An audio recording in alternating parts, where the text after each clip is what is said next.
अस्सलाम वालेकुम दोस्तों, क्या हाल चाल है? कैसे हैं आप सब? उम्मीद करता हूँ मेरे तमाम दोस्त भाई बखैर आफियत होंगे और मज़े में होंगे। तो आपका भाई, आपका दोस्त, आपका होस्ट आपके अपने चैनल स्कैन वाले पे लाया है दोस्तों आपके लिए एक न्यू वीडियो।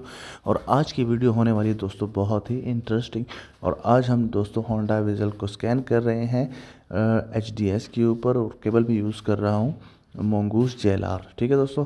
और सबसे पहले हम इसका रीजन सेलेक्ट करते हैं। हमने रीजन सेलेक्ट किया है और उसको जापान रीजन में सेलेक्ट करने के बाद दोस्तों अब हम इसको स्कैन करते हैं। और स्कैन करके HDS पिन उठा लेगा, और पिन उठाने के बाद हमसे इसका मॉडल ईयर पूछेगा। हमने मॉडल ईयर सेलेक्ट करना है और उसके बाद जो है तो हमने फर्दर प्रोसीड करना है।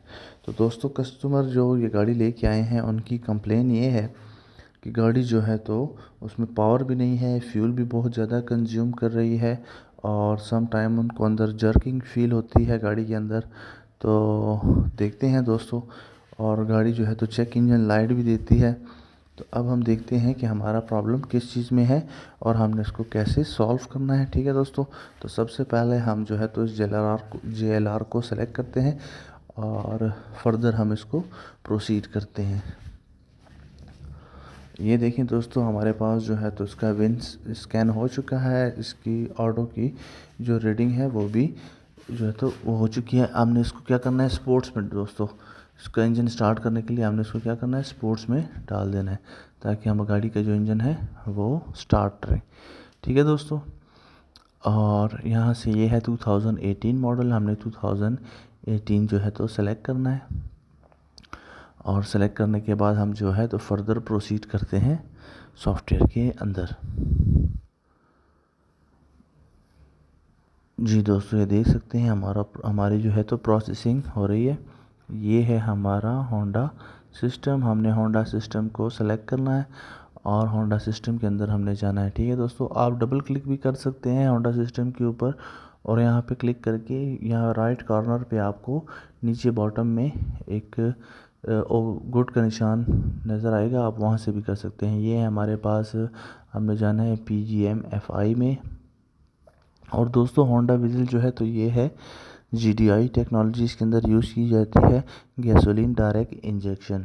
और ये देख सकते हैं दोस्तों, हमारे पास जो ट्रबल कोड आ रहे थे वो थे सिलेंडर 1 एंड सिलेंडर 4 का मिसफायर, और तीसरा हमारे पास है रैंडम। जब भी एक सिलेंडर से ज़्यादा सिलेंडर में मिसफायर होगा तो हमारे पास रैंडम मिसफायर भी आएगा, मतलब एक या एक से ज़्यादा सिलेंडर्स के अंदर मिसफायर हो रहा है। ठीक है दोस्तों। देख सकते हैं हमारे पास चेक इंजन लाइट नहीं आ रही, हमारे पास ये ट्रबल कोड जो है तो हिस्ट्री में है, क्योंकि उन्होंने कहा था कि हमने जब चेक इंजन लाइट आई थी तो बैटरी की वायर उतारी थी और ट्रबल कोड नहीं आ रहा था, लेकिन प्रॉब्लम फिर भी उनको फेस करने को मिल रहा था। तो दोस्तों अब हमने जब ये ट्रबल कोड देखा है, ये ट्रबल कोड जो है तो मैं आपको शेयर कर दूंगा, आप वो पिक्चर देख लेना इसके। तो जब भी हमारे पास मिसफायर का ट्रबल आता है दोस्तों, तो हमारे पास मिसफायर की जो है तो मेन कॉमन दो कॉजेज़ हो सकती हैं। या हमारे फ्यूल में, या तो दोस्तों हमारे जो है तो फ्यूल में प्रॉब्लम हो सकती है, या फिर हमारे जो है तो स्पार्क में प्रॉब्लम हो सकती है। और तीसरी जो प्रॉब्लम है वो बहुत ही रेयर हमें देखने को मिलती है इंजन के कंप्रेशन में या वाल्व क्लियरेंस की। तो हमें ये तीन चीज़ें जो है तो इस ट्रबल कोड को के साथ जो है तो लिंक है। ठीक है दोस्तों।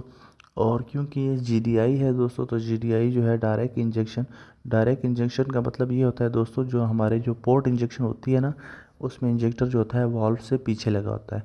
लेकिन ये डायरेक्ट इंजेक्शन जो है तो ये वाल्व से आगे लगा होता है सिलेंडर में इंजेक्टर। और ये जब है तो डायरेक्टली इंजेक्ट करता है सिलेंडर के अंदर। तो सबसे पहले दोस्तों हम यहाँ से अपने मिसफायर मॉनिटर्स को देखते हैं कि हमारे मिसफायर मॉनिटर्स क्या कर रहे हैं। और ये देखिए इसके अंदर जो है दोस्तों दो कूलेंट टेम्परेचर यूज़ होते हैं। कूलेंट सेंसर 2 जो होता है ये रेडिएटर में लगा होता है, और इसी बेस के ऊपर जो है तो हमारा फ़ैन कंट्रोल किया जाता है। ये देख सकते हैं इस वक्त इसका टेम्परेचर जो है 29 है और ऊपर 83 है। इसका मतलब हमारा थर्मोस्टेट अभी नहीं ओपन हुआ। जब थर्मोस्टेट ओपन होगा तो हमारा रेडिएटर का टेम्परेचर जो है तो ये इंक्रीज़ होने शुरू हो जाएगा। ठीक है दोस्तों। और अब हम आते हैं हमारे फॉल्ट की तरफ। हमने कूलेंट टेम्परेचर चेक करना ज़रूरी होता है। पहले हमने कूलेंट टेम्परेचर चेक किया, उसके बाद हम आते हैं अपने ट्रबल कोड की तरफ। और ट्रबल कोड को चेक करने के लिए हमारे पास यहाँ पे होता है दोस्तों, हमारे पास होते हैं मिसफायर मॉनिटर। ठीक है, फॉर ईच सिलेंडर। और ये मिसफायर मॉनिटर्स जो होते हैं दोस्तों, ये क्रैंक सेंसर से और एग्जॉस्ट सेंसर से डिटेक्ट किए जाते हैं। एयर फ्यूल रेशो से ये चेक किया जाता है कि फ्यूल ज़्यादा तो नहीं आ रहा, और जो है तो क्रैंक सेंसर से जो है तो क्रैंक के जो स्पीड है उससे डिटेक्ट किया जाता है कि कोई मिसफायर तो नहीं है। ठीक है दोस्तों, तो ये देख सकते हैं हमारे पास है सिलेंडर, ये देख सकते हैं सिलेंडर 4, टोटल मिसफायर कितने काउंट है 255, और एक है हमारे पास सिलेंडर 1 मिसफायर जो कि है हमारे पास 91। और ये काफ़ी ज़्यादा मिसफायर हैं दोस्तों। जब ये मिसफायर की क्वांटिटी अभी तो इतनी नहीं है, लेकिन जब चलते में ज़्यादा होंगे तो तब ये ट्रबल कोड डिटेक्ट करेगी, तो इसका मतलब इसके अंदर प्रॉब्लम एग्जिस्ट कर रहा है। तो दोस्तों डायरेक्ट गैसोलीन होने की वजह से अब हम क्या करेंगे, हमारे तो पता चल गया कि हमारा मिसफायर है। ये स्पार्क प्लग से भी हो सकता है, इग्निशन कॉइल से भी हो सकता है, और हमारे जो इंजेक्टर्स हैं उनसे भी हो सकता है, और हमारे वाल्व की क्लियरेंस से भी हो सकता है। तो सबसे पहले हमने हाई प्रेशर पंप जो इसके अंदर लगा होता है दोस्तों, उसकी वैल्यूज़ चेक करनी है, उसका प्रेशर चेक करना है। और ये देखिए हमारे पास इसका प्रेशर आ रहा है 500, तकरीबन 500 PSI आ रहा है। जब हम एक्सेलरेशन करेंगे तो ये प्रेशर जो है तो ज़्यादा हो जाएगा। ठीक है दोस्तों, और इसको दोस्तों इस प्रेशर को जो है तो स्पिल वाल्व के थ्रू जो है तो कंट्रोल किया जाता है। कंप्यूटर इस पंप के अंदर एक वाल्व लगा होता है जिसको स्पिल वाल्व कहते हैं। स्पिलेज जो है तो बहाव को कहा जाता है, फ्यूल के बहाव को कंट्रोल करने के लिए। ये देखिए एक्सेलरेशन हुई तो जो इसका प्रेशर है वो ज़्यादा हो गया PSI में। तो नॉर्मली दोस्तों इसका प्रेशर थोड़ा सा कम है, इसका प्रेशर जो है तो कम से कम 600 एंड 700 होना चाहिए आइडल में। ये 500 है, और 500 जब तक ये बिल्कुल बिलो नहीं जाता है तब तक ये ट्रबल कोड डिटेक्ट नहीं करेगा, लेकिन प्रेशर इसका हाई प्रेशर जो है तो वो वीक है। ठीक है दोस्तों, और इसका जो हाई प्रेशर पंप है वो थोड़ा सा वीक है। मैक्सिमम जो इसकी वैल्यूज़ हैं वो 2500 PSI तक ये जा सकता है। तो ये जो है दोस्तों इसका प्रेशर पंप थोड़ा सा वीक है, लेकिन इसका ट्रबल नहीं है। ठीक है, और ये चेक करना जो है दोस्तों तो काफ़ी ज़रूरी चीज़ होती है, क्योंकि डायरेक्ट इंजेक्शन में जब भी आप जाएँ तो आपने ये कॉमन रेल के ऊपर जो प्रेशर सेंसर लगा होता है ये होता है। अब हम चलते हैं अपने फ्यूल ट्रिम्स की तरफ। तो हमारा लॉन्ग टर्म फ्यूल ट्रिम हमें शो कर रहा है कि हमारा जो एयर फ्यूल रेशो है वो रीच है। ठीक है दोस्तों, हमारा जो इंजन के ऊपर जो फ्यूल है वो ज़्यादा है। तो अब दोस्तों फ्यूल हमारा ज़्यादा है, इसका मतलब है कि हमारे फ्यूल की लाइन में कोई ना कोई प्रॉब्लम है। ठीक है दोस्तों, अगर हमारे स्पार्क से रिलेटेड प्रॉब्लम होगा दोस्तों, तो फिर क्या होगा कि हमारा जो फ्यूल जो है तो वो जाएगा, वो जलने के अलावा जो है तो कैटालिटिक में जाएगा, वो बर्न करेगा। तो ये इस पे जब ट्रबल कोड मिसफायर का लगेगा तो वो चेक इंजन लाइट जो है तो वो फ्लैश करेगी। ठीक है दोस्तों, तो इसका मतलब है हमारे फ्यूल के अंदर कोई ना कोई प्रॉब्लम है। लेकिन हम सबसे पहले क्या करते हैं, हम यहाँ पे इसके बाद दोस्तों हमारे पास इसमें होता है एक एक्टिव टेस्ट, और उस एक्टिव टेस्ट में हमने 1 इंजेक्टर को जो है तो ऑफ़ करके चेक करना होता है कि, और मिसफायर डिटेक्ट करना होता है कि हमारे सारे इंजेक्टर, चारों के चारों इंजेक्टर काम कर रहे हैं या काम नहीं कर रहे। जिन गाड़ियों के हमारे ऊपर अप्रोच होती है दोस्तों, हम उसके कनेक्टर उतार के वहाँ से चेक कर लेते हैं, लेकिन कुछ गाड़ियों के अंदर हमारे पास जो है तो, और ये देख सकते हैं एयर फ्यूल लैम्डा भी हमें जो है तो रिच मिक्सर शो कर रहा है। अगर दोस्तों ये 1 से कम होगा, ठीक है, तो ये रिच होगा, अगर ये 1 से ज़्यादा होगा तो लीन होगा। ठीक है, और हमारे पास यहाँ पे इसकी वैल्यूज़ देख सकते हैं 0.98 आ रही है, जो कि हल्की सी रीच है। इतना बड़ा प्रॉब्लम नहीं है, लेकिन जो इसके फ्यूल ट्रिम्स हैं दोस्तों, फ्यूल ट्रिम्स इसके रिच हैं। ठीक है दोस्तों, तो अब हम क्या करते हैं दोस्तों, अब हम जाएंगे और इसके 1 इंजेक्टर को ऑफ़ करके हम वहाँ से चेक करेंगे कि हमारे सारे इंजेक्टर्स जो हैं वो काम कर रहे हैं प्रॉपर या नहीं कर रहे। तो ये इंस्पेक्शन करना दोस्तों हमारे लिए काफ़ी ज़रूरी होता है। ठीक है, और अब हम जाते हैं यहाँ पे इंस्पेक्शन में। ये है इंस्पेक्शन, यहाँ पे आप देख सकते हैं 1 इंजेक्टर स्टॉप। ठीक है दोस्तों, यहाँ से हमने 1 इंजेक्टर स्टॉप को सिलेक्ट किया है, तो ये हमें कहता है जी कि आपने इग्निशन स्विच ऑन करना है, और इग्निशन स्विच गाड़ी स्टार्ट है इसलिए वो कह रहा है कि इग्निशन स्विच ऑन करना। ठीक है, तो हम जैसे ये हमें बताएंगे हम वैसे ही करेंगे। ठीक है दोस्तों, हमने इग्निशन स्विच ऑन कर दिया है। आप कहते हैं प्लीज़ स्टार्ट द इंजन, हमने इंजन को क्या है स्टार्ट कर देना है। इंजन स्टार्ट करने के लिए स्पोर्ट्स बटन को प्रेस करना ज़रूरी है, अदरवाइज़ हाइब्रिड है इसलिए इंजन इसका स्टार्ट नहीं होता। तो ये हमें कॉशन दिया जाता है कि हमने एक्सीलरेटर पेडल को डिप्रेस नहीं करना है। ठीक है दोस्तों, तो हम इसको ओके करते हैं। ओके करने के बाद दोस्तों हमारे पास यहाँ पे आ गया नंबर 1 इंजेक्टर।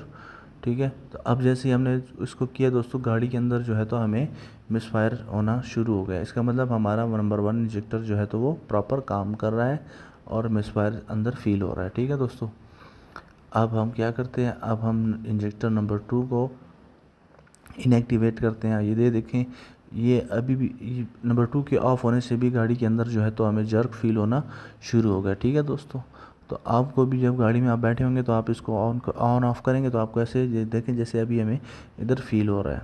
ठीक है दोस्तों, तो इसका मतलब हमारा तीसरा इंजेक्टर भी काम कर रहा है। और ये है जी हमारा चौथा इंजेक्टर, और हमारा चौथा इंजेक्टर भी जो है दोस्तों तो वो काम कर रहा है। तो दोस्तों ये एक्टिव टेस्ट जो है हमारे पूरे हो चुके हैं। इसका मतलब कि हमारे चारों के चारों इंजेक्टर्स जो हैं वो प्रॉपरली कनेक्टेड हैं और काम कर रहे हैं। हमारे इंजेक्टर्स के जो वायरिंग कनेक्शन हैं उनमें कोई प्रॉब्लम नहीं है।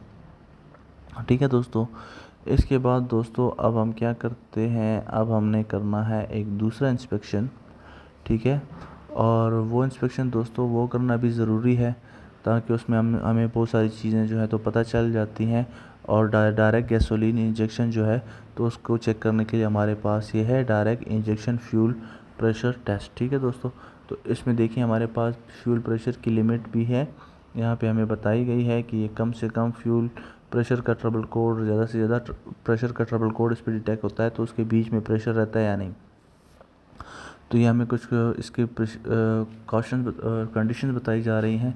नो DTC होना चाहिए, गाड़ी पार्क होनी चाहिए, व्हीकल स्पीड 0 होनी चाहिए, बैटरी वोल्टेज 10 होने चाहिए, वाटर टेम्परेचर जो है तो 60 सेंटीग्रेड से लेके 10 डिग्री सेल्सियस तक होना चाहिए। ठीक है, और एक्सीलरेटर पेडल जो है तो रिलीज़ होना चाहिए। ठीक है दोस्तों, तो ये देख सकते हैं। अब हम इग्निशन स्विच को ऑफ़ करते हैं।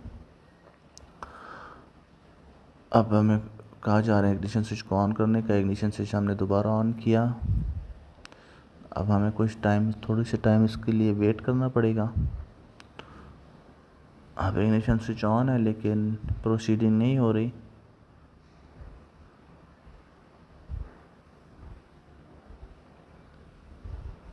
कभी कभार जो है तो ये टाइम लेता है क्योंकि ECU जो है तो उस मोड के लिए रेडी हो रहा होता है दोस्तों। तो इग्निशन स्विच हमारा ऑन ही है।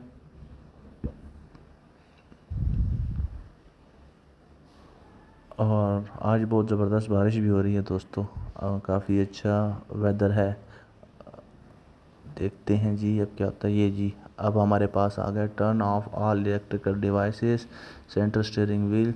हमारे तमाम इलेक्ट्रिकल डिवाइसेस मतलब हमारी हेडलाइट्स, ब्लोअर, AC और जितनी भी चीज़ें ये ऑफ़ होनी चाहिए। ठीक है दोस्तों, do not move the steering wheel. अच्छा, हमने स्टीयरिंग व्हील को इसमें नहीं घुमाना होता। ठीक है, इस टेस्ट के दौरान गाड़ी हमने स्टार्ट कर देनी है अब, और इंजन को हम स्टार्ट करके स्पोर्ट्स मोड ऑन करेंगे ताकि इंजन हमारा स्टार्ट रहे। तो अब ये देखें, ये जो है तो फ्यूल प्रेशर की चेकिंग हो रही है। कुछ टाइम ये लेगा, उसके बाद हमें ये बताएगा ये टेस्ट कि हमारा फ्यूल प्रेशर जो है तो नॉर्मल है या नॉर्मल नहीं है। लेकिन ये दोस्तों बिल्कुल जो है तो लो एंड पे जाएगा अगर प्रेशर तो उसको डिटेक्ट करेगा, बहुत हाई एंड पे जाएगा तो उसको डिटेक्ट करेगा। नॉर्मल रेंज में हमारा अगर प्रेशर है तो ये हमें इसका ओके ही बताएगा। ठीक है दोस्तों, हर गाड़ी की जो जितनी भी डायरेक्ट इंजेक्शन वाली गाड़ियाँ हैं, हर गाड़ी का जो ऑप्टिमम प्रेशर है वो अलग अलग होता है। जैसे अब होंडा वेजल का 600-700 होता है। जैसे अब टोयोटा की अगर गाड़ियाँ होंगी और उनका डायरेक्ट इंजेक्शन का होगा तो वो अलग होगा। जैसे मार्क एक्स हो गई तो उनका जो प्रेशर है वो अलग होगा। तो हर एक गाड़ी का, हर एक मैन्युफैक्चर के हर एक गाड़ी का, लेट सपोज़ अगर करोला है और दूसरी जो है तो और एस है, तो इसमें भी प्रॉब्लम होता है हमारे पास।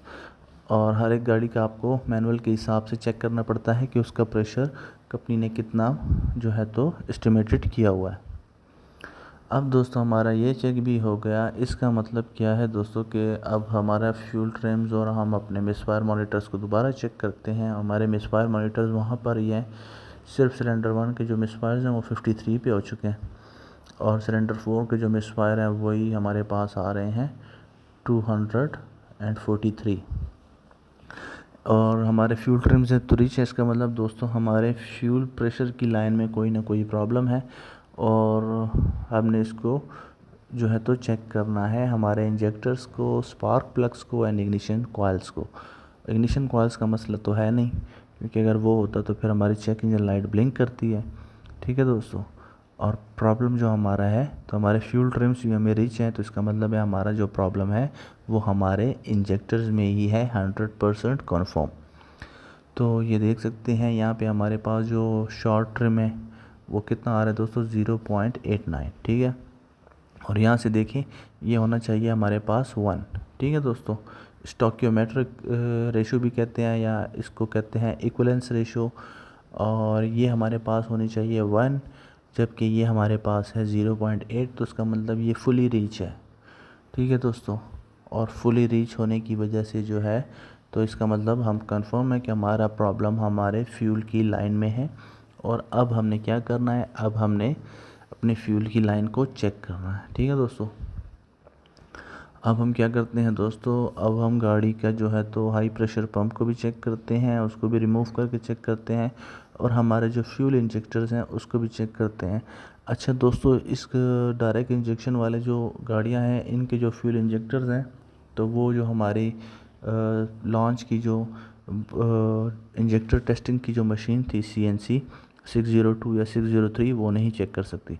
ये देखें, ये इसका है, इस जगह पे लगा होता है इसका हाई प्रेशर पंप, ऊपर इसके स्पिल वॉल्व लगा हुआ है। ठीक है दोस्तों, और ये इसका पंप है, और पंप तो इसका ठीक लग रहा है, लेकिन हम इसकी जो है तो सफाई वगैरह कर देते हैं ताकि हमें कोई प्रॉब्लम ना हो फर्दर।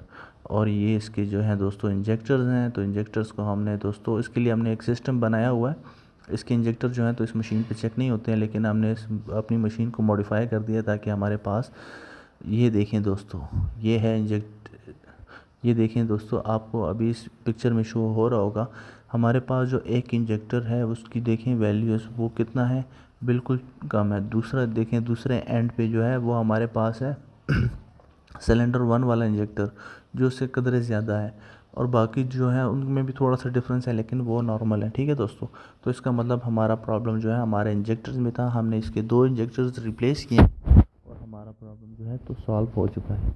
उम्मीद करता हूँ ये वीडियो आपको पसंद आई होगी, आपको अच्छी लगी होगी। वीडियो आपको पसंद आई हो, अच्छी लगी हो तो चैनल को लाइक शेयर एंड सब्सक्राइब ज़रूर करें। मिलते हैं नेक्स्ट वीडियो में, तब तक स्टे ट्यून। अल्लाह हाफिज़।